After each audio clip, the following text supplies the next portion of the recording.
Ubon Ratchathani is a city you've probably never heard of, and it is northeast of Thailand. And to give you a bit of context, I'm about 50 kilometers away from the Laos border. Now, most of the places I go to off the beaten track, which I love doing, you get some places that are a bit meh, but sometimes you find places like this, which is a gold mine of things to see.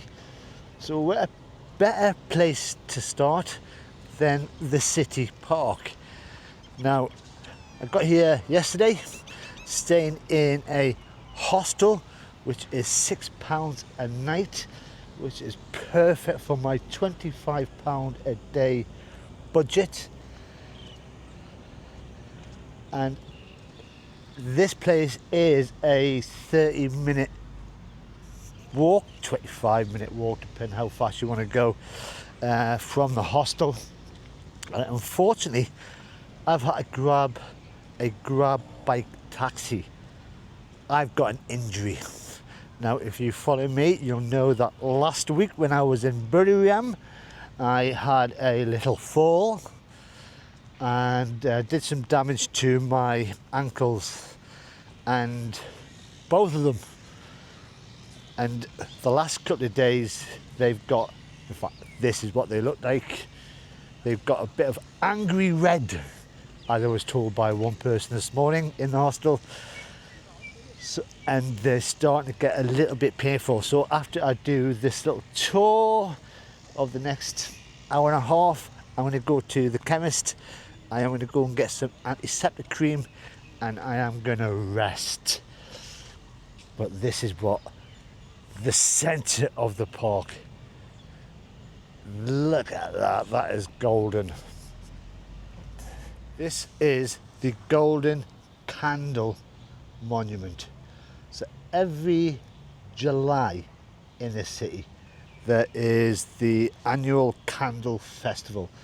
And we're not talking little tea lights that you might find in your grandma's house. These are absolutely massive candles that some are 10 foot tall, that takes weeks, months to carve. And this is a memorial to remind people that the candle festival happens here. So that in the centre is meant to represent a candle. It's big. And it looks like a chariot with people swimming on the outside. Get around to the front. Wow. So the candle parade, they have candle floats parading through the town, and each float representing a different temple or a district. And I think it happens in the next couple of weeks, which is a bit of a shame because I'm only here for, now I see 2 nights, which is what I've actually booked into the hostel for. But I was talking to someone this morning about my injury, saying I need to rest that properly. And I'm not very good at resting. So I could be here for 4 nights. Who knows? Right, let's have a wander over here. So this park is central to city life, and if you come first thing in the morning, you'll find that you'll get people either running around the track that goes around the outside of this park, or they'll be on the grass doing their early morning exercises. And right in the corner over there is some gymnasium, outside gymnasium kit, which is, oh, there's some more over there as well. They're everywhere. Now, everywhere you go around this park, there are squirrels, and unfortunately I can't find one right now. There's one just there in the background. And the locals will put out little cups like that, on the edge of trees. Put squirrel-friendly food in them. You can see there's a bit of a watermelon just there, all finished. So even the squirrels are looked after around here. Right, I don't usually do statues that are sort of smaller, but this one represents unity between Thailand, Cambodia, Laos and Vietnam. The statue itself is called Joining Hearts Moving Forward. And I'm just trying to count the women, 1, 2, 3, 4. But you can tell they've all got, there's one with a hat on. They're all representing the cultures of each country. I like that.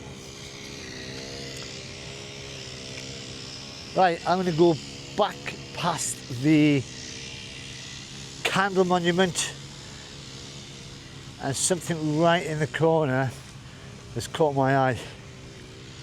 Right in the corner of the city park is this place, and it is a memorial to the Allied prisoner of war that was held here by the Japanese. And this wasn't built by the Thai, this was built by the actual prisoner of war people at the end of the war, to say thank you to the Thai people. So the Japanese had a big airfield as a supply dump to spread out towards the rest of Southeast Asia. And what they did was they had the prisoner of war people building it, and they were in such severe conditions that the Thai people from this city would try and help them out with food, clothing, but if the Thai people were caught by the Japanese doing this, they would be severely punished. So once the Japanese left, Allied prisoner of wars, which included the British, the Australian, the New Zealand and the French, built this to say thank you. So you've got it in Thai there, and it is called the Monument of Merit.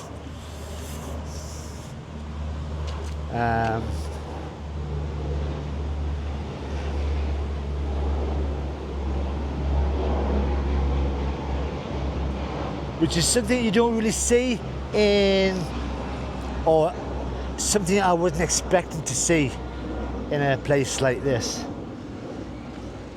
Now this morning I had breakfast in the big Ubon breakfast cafe, where I had an English breakfast. A lot of my budget for the day was spent, but it was so worth it. And the guy that runs it is an English guy who explained to me that about 5 kilometers north of here there is an abandoned airfield, which a lot of the locals don't really know about. He was saying that the story is the Allied prisoner of wars were building it. The Japanese turned around and said, on the edge of the airfield you need to build a big deep groove, I think you would call it, along the edge. And the idea was they knew, they didn't have to guess, that once the airfield was built they would just be pushed in and covered up and killed. But they woke up one day, the prisoner of wars, and the Japanese had just disappeared, and that is when the Thai people really came into their own, helped out the Allied prisoner of wars. So the conversation I had with the guy this morning told me there is about 150 expats living in this city. There's various expats shops. There is an expat bar. and they're quite happy that it's a small number, that they don't want people knowing about this place because it's quiet, it's peaceful, it's nice, it's friendly, and they have everything they need around here. Now I keep seeing all these squirrels, but every time I turn the camera around they disappear. Right, here's something else. So this guy here is Chow Gam Fong, and he is the founder of the city. Now he was a nobleman from Vientiane, which is the capital of Laos, brought over and led a group of refugees to this city to set up a settlement, and then he ruled the area very fairly according to the records, and then the king at the time declared him official ruler, and then the town was born and became a city. Now he is still classed as the spiritual leader of Ubon Ratchathani and is given offerings every morning. What do they do with these offerings at the end of the day? Because there's an apple there that I'm quite interested in.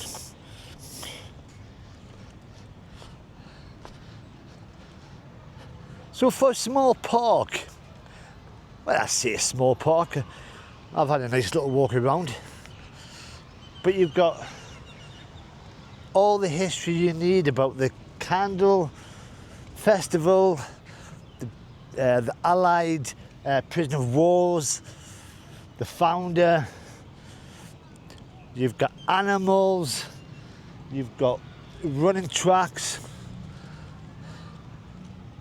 and this is the perfect place really to start.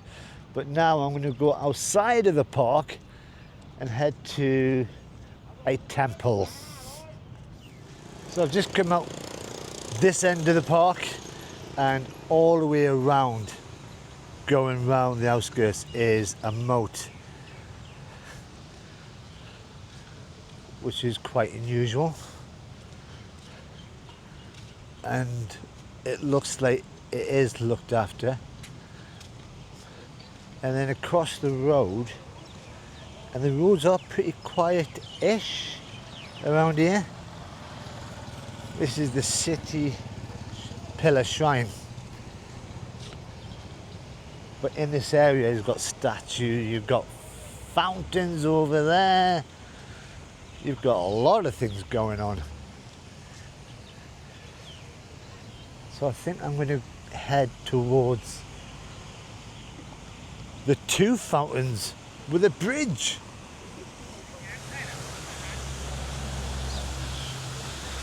Cute little area. Now over that way is where the night market is.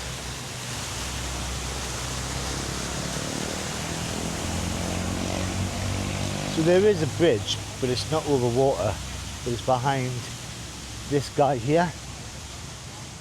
So this guy is Prince of Chumphon, who is better known as the father of the Thai Navy. So he was actually trained in Britain, came back to Thai to revolutionize the Thai Navy, and he is revered mainly around in statues in ports, sea-based areas, and for some reason there's a statue in Ubon, miles away from any sea or water, which is probably what the fountains are for, to give some indication that he was involved in water-based activities.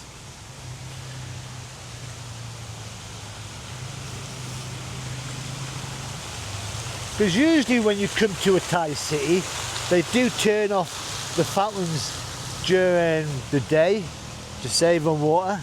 So it is unusual to see fountains going. But yeah, salute to you, guy. Right, next. I'm loving this place. And not too far away from the city park is the Ubon Ratchathani National Museum, and unfortunately it's open Wednesdays to Sunday. Today is Tuesday, so it's closed. Now I did do a bit of an online check on this, and it is meant to be worth going to, so I might check that out another day. But as you can see on the street, they are organising or building a seating area going all the way down this street, and this is, I assume, for the candle festival which is being held in the next couple of weeks. How on earth do they climb that structure to sit on them seats? I have no idea.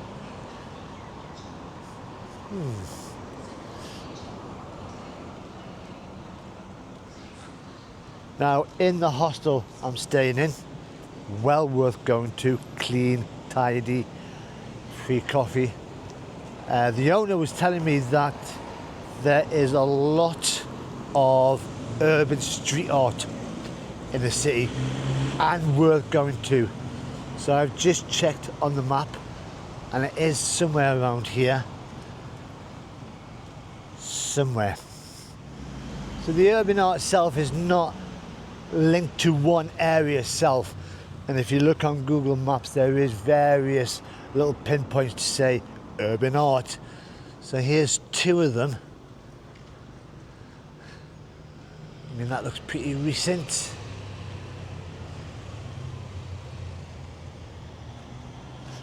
And there's more around the corner. So this one is known on Google Maps as Tiger Head. And the idea of the street art and there's official signs around is they wanted to improve the neglected streets of Ubon Ratchathani and give it a bit more character. And there's some more over there.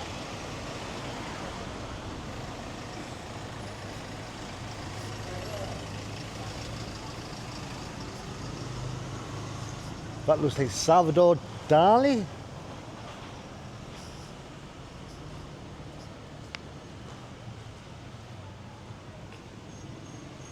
Wow.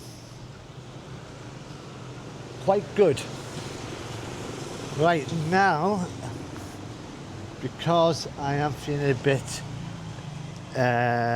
sore with my infection, I'm now going to head back to the hostel. But I want to go to a chemist first to get some antiseptic cream. Let's go to the chemist. I have been walking around for the last half an hour. Nice little roundabout fountain there. And I still can't find a chemist. I've been on Google Maps, and every place that Google Maps suggests is a chemist is all shut. Now it is just after 1 o'clock in the afternoon, so I'm not too sure if people don't get sick at lunch times, that they don't need to have a chemist. But I'm still looking. So after searching for more than half an hour trying to find a chemist, I found one just on the corner of that street, which is Sod's Law, that is just next to the city park. How did I miss it? I don't know. So the chemist speaks very good English and said that it is infected and it looks really bad according to her. She recommended me lots of medication, tropical antiseptic cream. Who knew there was such a thing? And it came to in total 201 baht, which is quite cheap, but it has dug into my budget for the day a little bit more. So what I'm going to do now is, because I'm starting to feel a bit of pain now coming from the wounds, slight pain, nothing too drastic, nothing that needs amputation, but I need to go back to the hostel and relax. I will be back out tomorrow afternoon because there's only so much rest I can take before I get too bored. But if you've enjoyed this video of a bit of Ubon Ratchathani, then all you got to do is press that like button. If you want to see more of the city, and I will be heading towards the river, which is that away, then all you got to do is subscribe and you'll be enlightened. And there's a tourist map just over there, which I'm very excited about already. But until the next time, I'm off back to the hostel to lie down, apply all this lot. Bye bye for now.